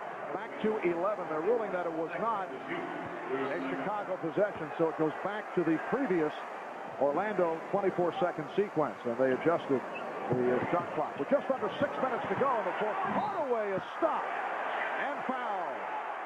Well, Anthony Hardaway has had another quiet game, 3 of 8 from the field, only 7 points, fouled by Michael Jordan, who commits his second. He's been frustrated all night, having some offensive fouls called on. This time blows right by one of the best defensive players in the business. Anthony Hardaway had his problems throughout that Boston series, but came up with some gigantic plays to save a couple of games. His block in Game 3 on Dominique Wilkins basically saved the series for Orlando. But there you see the shooting percentages, the problems he is having with shooting and from the line. He shot 76% from the line during the regular season. He's 1 for 4 here today. The score remains tied at 78. 5:45 to go. Fourth quarter. Kukoc, with nowhere to go, found Kerr. And it's a foul as Kerr was pushed by Hardaway. Well, we have all kinds of unusual matchups at both ends of the floor. The last time down, it looked like Steve Kerr was guarding Horace Grant. Penny Hardaway continuing to having problems, picks up a little push touch foul as Steve Kerr did a good acting job. And that is number 5 on Hardaway. Jordan to the fadeaway. Yes. Michael Jordan's jump shot showing some signs in the second half. Although overall 6 of 19 from the field, 14 points. The Bulls lead 80-78. Hardaway got the step on Kerr, went to the left hand. Penny Hardaway ties the game at 80. Hardaway has to be careful playing with the 5 fouls. It's interesting that Brian Hill, not making a move on him, is going to stay with his young player. Bulls have hit their last 4 shots. Kukoc. Gets it back. Griffin. And the space closed by Scott. Weddington. Kukoc. Nick Anderson able to go to the boards. Stay with us immediately following the conclusion of our NBA tripleheader, Jurassic Park, right here on NBC. 4.5 remaining in the fourth quarter. The game is tied at 80. Here's Horace Grant. The foul is called. That will put Shaquille O'Neal at the line. The foul number frustrating 33, game for Anthony Hardaway, but this guy keeps coming at you. He's going to try to make up for the foul trouble he's in, the free throws that he's missed, the poor shooting, and keep attacking the basket. This is how Shaquille O'Neal can get involved offensively in the fourth quarter without touching the ball initially in a post position, is to get himself off the ball, wait for the shot to get up, and then just climb the offensive glass. This is the problem you have when he gets hit before he can make the field goal. Timeout, Chicago. Against the Celtics in the opening round of the playoffs, first 3 quarters, Orlando shot just under 66%. Shaquille O'Neal at 58%. And in the fourth quarter, you see they continue to have their problems. Shaquille hit his first 7 free throws here today, and now he is 9 for 13 from the line. 4:24 to go. In this fourth quarter, the game is tied at 80.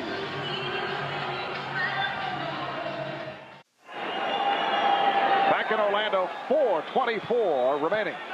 In this fourth quarter, the Magic and the Bulls are tied at 80. Second free throw for Shaquille O'Neal. So he converts 1 of 2. He is 10 of 14 at the free throw line, which for Shaquille is being on fire at the foul line. And the Magic up by 1. DJ Armstrong is back on the floor, taken out earlier. Scottie Pippen for 3. And Shaquille O'Neal with the rebound. We mentioned earlier, B.J. Armstrong asked Coach Phil Jackson why it was taken out. Phil said, because you're playing in lethargic fashion. Let's see how he reacts down the stretch. He is guarding Anthony Hardaway. Shot clock is down to 5. Here's Hardaway for 3. And a foul is called. Jake O'Donnell with the call against the Bulls. It's on Pippen. And that is number 5 on Scottie Pippen. Well, Penny Hardaway putting up this shot. It never looked good when it was going up or when he left his hand, but really getting a break here as Scottie Pippen trying to spin out of the play and avoid contact, but just brushing up against Hardaway right in front of referee Jake O'Donnell to give Penny Hardaway the 3 free throws that he wanted. He wants to make up for those last 2 that he missed. Hardaway now 2 of 5 at the line. It has been a brutal day for Scottie Pippen. 1 for 10 from the field. Michael Jordan, 6 of 19. Yet, as we have been saying right throughout, it's been a close ball game. Orlando up by 4 with 3:40 to go in the fourth quarter. Jordan getting a pick from Wennington. Wennington with the fake, and that is rejected by Grant, and a foul is called. That's number 3 for Horace Grant. It's just so unusual to see the Bulls so tentative offensively, especially Scottie Pippen and Michael Jordan. During that last timeout, Jim Gray telling us again that Phil Jackson wants Bill Wennington to be aggressive offensively, which he was there. Horace Grant all over him, seemingly getting all ball, but a number of times Michael Jordan looks like he's had an opportunity to either shoot the ball or to drive, but he has passed it up. Bill Wennington is an excellent free throw shooter, 81% for the season. And Wennington 3 of 3 here today. 3.5 to go in the fourth quarter. Orlando with an 84-82 lead. Marv Albert with Matt Dukas. Jim Gray from the Orlando Arena, game 1 of his best of 7. Nick Anderson. Dennis Scott. Shot clock at 7. Scott for 3. Now it's called a 2. Put on the line. Dennis Scott with 14. The Magic 86. The Bulls 82. Just under 3 minutes to go on the fourth. Hardaway deflected it out. Oh, a huge shot by Dennis Scott as the Magic had nothing going, trying to shake a little bit to avoid or get around Tony Kukoc or get the shot up, and his left foot right on that three-point line. Jordan. The tip by Wennington. I don't know, perhaps the new look of Bill Wennington contributing to the offensive prowess. 14 points for Wennington. And the Orlando lead is 2.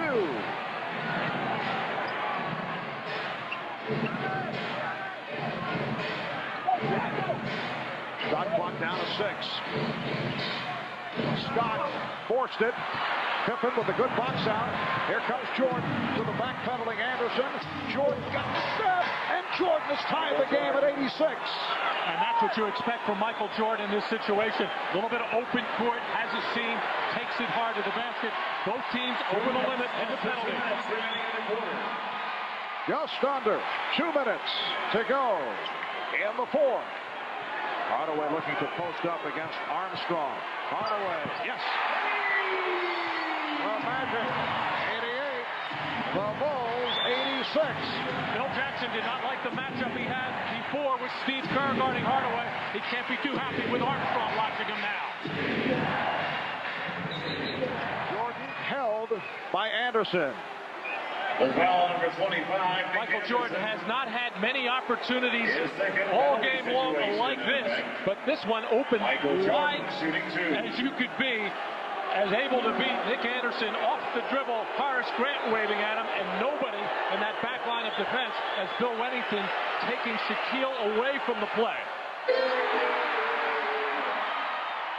Michael Jordan shot 80% in a 17-game return during the regular season. He's 2 of 3 here today. And Phil Jackson is very much concerned about Hardaway. Has gone big now. Pete Myers in the ballgame. It will either be Jordan, Pippen, or Myers watching Hardaway. Oh, Jordan misses on both. Orlando with a 2-point lead. 1.5 minutes left in the fourth quarter. Michael Jordan missing the 2 free throws down the stretch. Hardaway with with the ball fake. And Pippen rebounds. The Bulls want to run. Here's Pippen for Jordan. Yes, and it counts. The game is tied, and Jordan will go to the line. Foul committed by Grant, his fourth.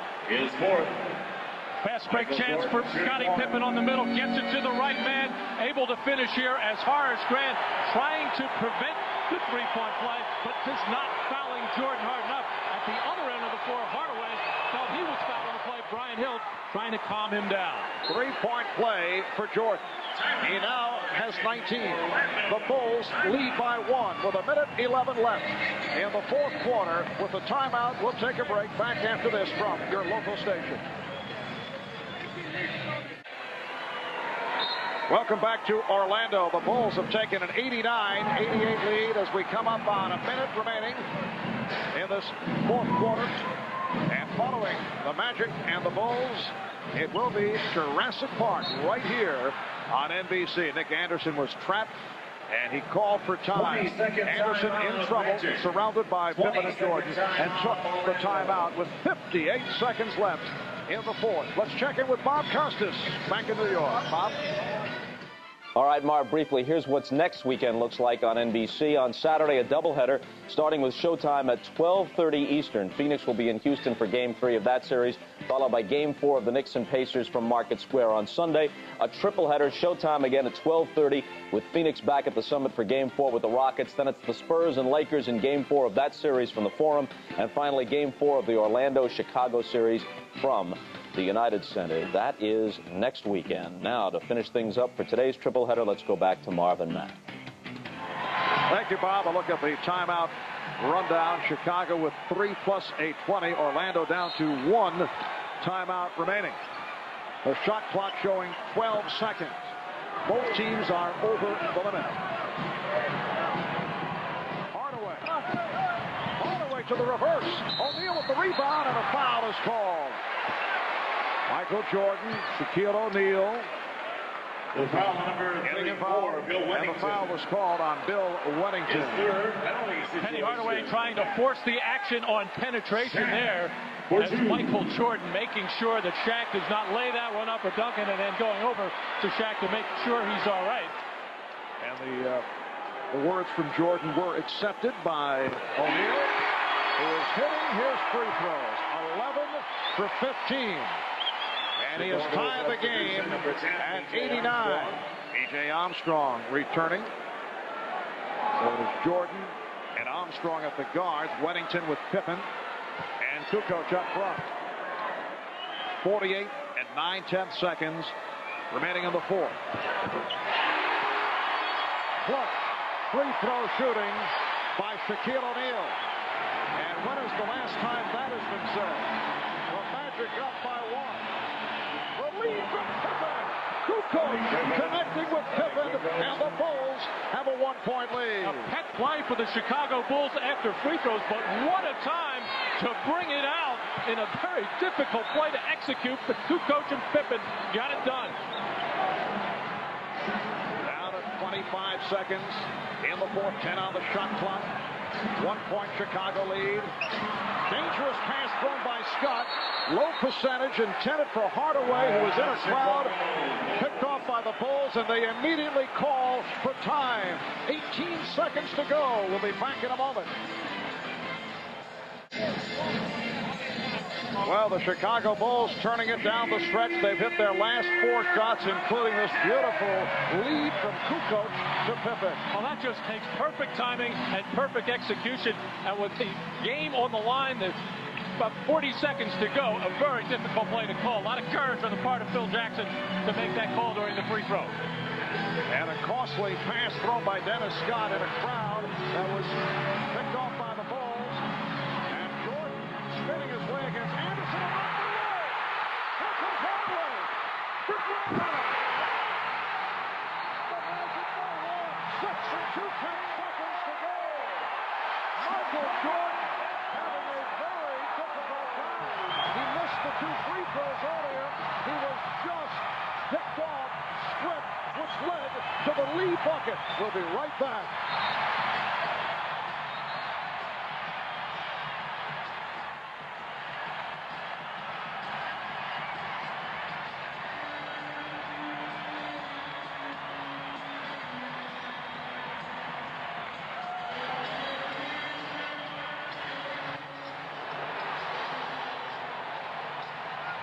Well, 6 2/10 seconds to go in the fourth quarter. Another look as Nick Anderson did it from behind. Chasing Jordan, knocked it away, leading to this. And Penny Hardaway finds Horace Grant flying in on the right side. I think Michael Jordan felt with the 18 seconds left in the fourth quarter that he was going to get fouled on the play. It looked like he had beaten Nick Anderson, but then the flick from behind, as we have seen some wild and crazy things happen in the final 18 seconds today, in particular in that game between New York and Indiana, the craziest 18 seconds I've ever seen.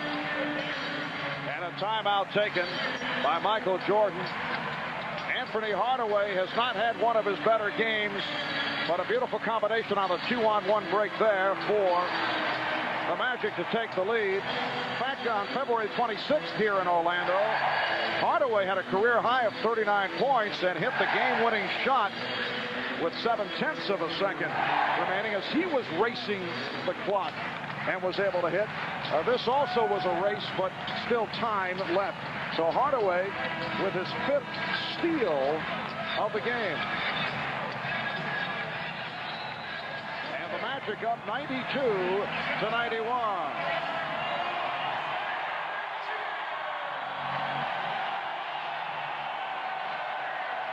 Jordan is definitely going to want to get his hands on the ball. The Bulls can usually get him. Brian Hill has to make a decision. Double team Michael without the ball and give somebody else a chance to take the final shot. Tony Kukoc will throw in. Jordan played by Royal. Jordan, the pivot. And a lovely Orlando ball. Michael had the shot, but decided to pass off. And that is something we've rarely seen. 1 5/10 seconds to go, and the foul is given by Armstrong. Boy, that's one we haven't seen. He had the shot.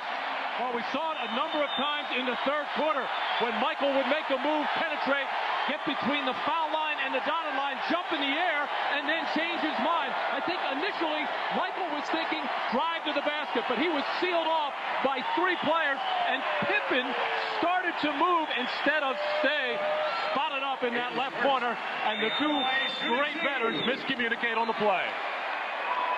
I think when the people look back at what has taken place today in the NBA, I know I can't recall 3 such improbable finishes, starting with the Nick Indiana game.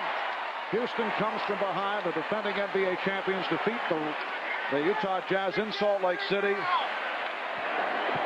And a stirring finish here in Orlando. The Magic now leading 94-91. 8/10 of a second remaining, and a timeout is taken by the Bulls.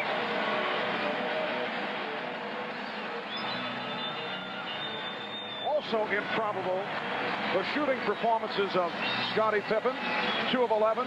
Michael Jordan, only 8 for 22. We'll be back right after these words. A turnover a moment ago by Michael Jordan, his 8th of the game, which ties a career high. 8/10 of a second remaining. This is where Tony Kukoc has made so many, not so many, about 4 or 5 3-point shots in this situation. And it comes to Kukoc, broken up by Grant. And that will do it. The final scores, time is run out on the Bulls. The Magic 94 and the Bulls 91. Led by Shaquille O'Neal with 26 points. Now we take you directly to Jurassic Park.